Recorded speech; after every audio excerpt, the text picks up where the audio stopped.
What's up guys, it's Nicholas, and today we are going to be taking a look at a pair of headphones that I've actually been using as my studio monitors while video editing for the past couple months.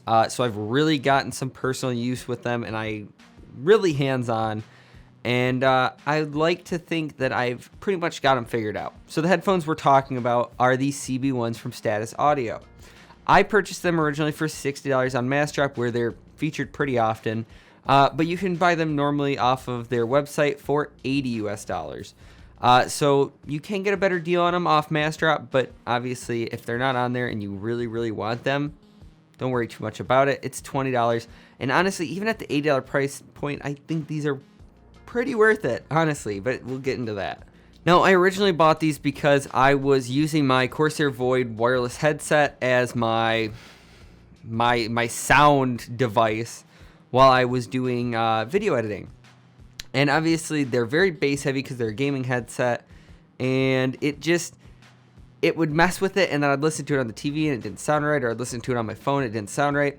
So I wanted something very uncolored, so studio monitors, without something that's gonna break the bank, because I at the time I didn't really want to put a ton of money into the channel, but I wanted something of good quality, so I knew I could depend on it. And in stepped the CB ones. Yes, they don't feel like the highest quality, but honestly, for the price, I really feel like you can't beat them. Like, they sound really good, they feel really good. It's a winning combo. So in the box, which I am a huge fan of the design on this, it does feel a bit cheap, but it looks nice at least. You have the headphones. I'm not a huge fan of the off rose goldish color that they are, but hey, again, beggars can't be choosers. They look great for the $60 that I paid. Now, something that I am a big fan of with these is the fact that there is not any logos all over the sides. There's no branding. I mean, these don't even say made in China on them. So color me surprised in an age of logos on everything and big branding, nothing. Also in the box, you will get two cables. One is a 3-meter long, just straight standard cable. They are detachable cables, so I actually just leave the longer one connected to my computer, and then the shorter coiled cable I just use for on the go or listening to music in bed or YouTube, whatever. And that's worked out really well for me, so I'm glad they include two different cables. And the last thing that is included in the box is a 3.5 millimeter to 1/4 inch jack adapter. It's nice to have one if you don't, for that awkward situation where you need one. Like some amp DACs do need a 1/4 inch to be used. Most headphones just have the 3.5, so it is a nice addition. So stats wise, these are boasting 50 millimeter drivers, 32 ohms of impedance. What that means is that the higher the impedance on a set of headphones, the harder it is to drive. So something that has a high impedance means that something like your smartphone might not be able to drive it as well. It'll be able to drive it, but it might sound quiet, or when you crank up the volume, it just sounds like muddy and just gross. These being 32 ohms means you can plug them into your smartphone, which I do quite often, and even if it isn't a high-end smartphone, it will still power them just fine. I don't have any problems, never have, and I don't expect to. So the CB in CB1 stands for closed back. The alternative to those are the OB ones. I know, OB, open back. Simple naming solutions for the win. In an era where everything has the worst possible naming scheme ever, they went simple. Thank you, Status Audio. I love you guys. But what the closed back design means is if you're in a public area, you don't have to worry about noise leakage where other people are going to be able to hear what you're listening to, and vice versa. It does help out seal a lot of that ambient noise, so you're not having your listening experience ruined by the guy next to you that's coughing up a lung for some reason. Yes, I'm looking at you. So being closed back does tend to narrow the soundstage a little bit from something that is open back, but that is a trade-off that you make when you pick closed back headphones. So now on to comfort. Usually when you're buying a budget pair of headphones, which I do consider these, you either get comfort or you get good audio quality.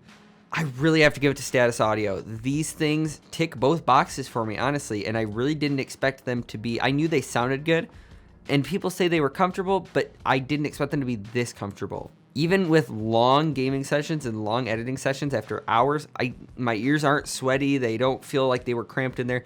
They feel like I didn't even have headphones on. The ear cups are nice and deep and very plush, which again helps with not feeling like your ears are just cramped into a little space. I did have that problem with the Razer Kraken that I used to use. My ears just, but they feel good. They feel really, really good. And they actually usually don't even feel like I'm wearing anything. So that is definitely a good note. The headband, along with being very adjustable, is plush enough that honestly, I don't see anybody finding problems with it. Because it's got just enough padding to where you're not feeling the supports underneath, but it's also not so padded that it feels like it's kind of like sitting up on your head. I've had some headphones, again, no offense, but the Corsair Void headset, I didn't really like how thick that padding was at the top, and that bothered me. These, it feels natural. It feels like it kind of curves to your head. Very nice. So how do these sound? I'm sure that's what a lot of you guys are asking. Well, so really quick, to be a studio monitor pair of headphones, they have to be rather uncolored. What that means is they're not too bass heavy, not too high on the treble side, and these are perfect. They have a little bit of bass, not too much, but just enough to where when I'm using them in video games, they still work. And I was really impressed by that because I was kind of worried that I was going to have to use my Void headset and then those for editing, my CB1s. I don't. They have really clear highs. And I mean, again, remember they are a $60 or $80 pair of headphones. So they're not the crispest highs you'll ever hear, but they sound really, really good. And then when you're playing games, the gunshots, they sound like gunshots. The explosions sound like explosions. Yes, they're not rattling your head or anything, but they're good. So for video editing and gaming, I give these a thumbs up. Where they start to go into the middle is listening to music. And that's because there's not enough bass for anything that's got a lot of punch to it. You don't get that punch. Again, the highs sound really good, but the bass just isn't quite there enough for music. Now, if you want something that sounds just amazing for music, you can spend more and get something that is more tailored towards music or even your type of music you like to listen to. These are more of a jack of all trades kind of headphones. These are good for video editing, good for gaming, good for music most of the time.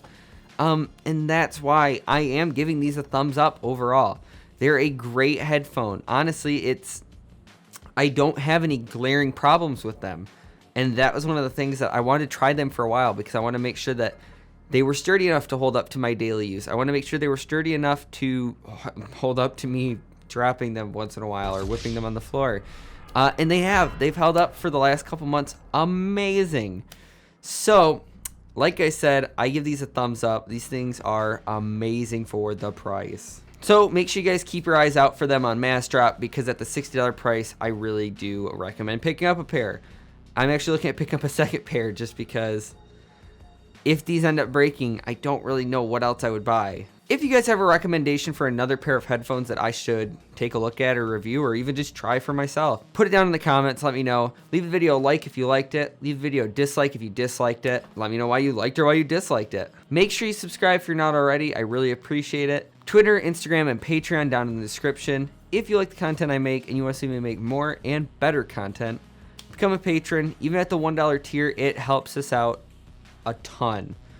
Helps us out buying gear for the channel and tech for tech reviews. So thank you to all of our patrons. You guys are awesome. And I think we're going to have some other stuff coming up for the patrons soon. So keep your guys' eyes open for that. I want to add some more to the incentives to become a patron. All right. And other than that, guys, thank you so much for watching. I'll see you in the next video.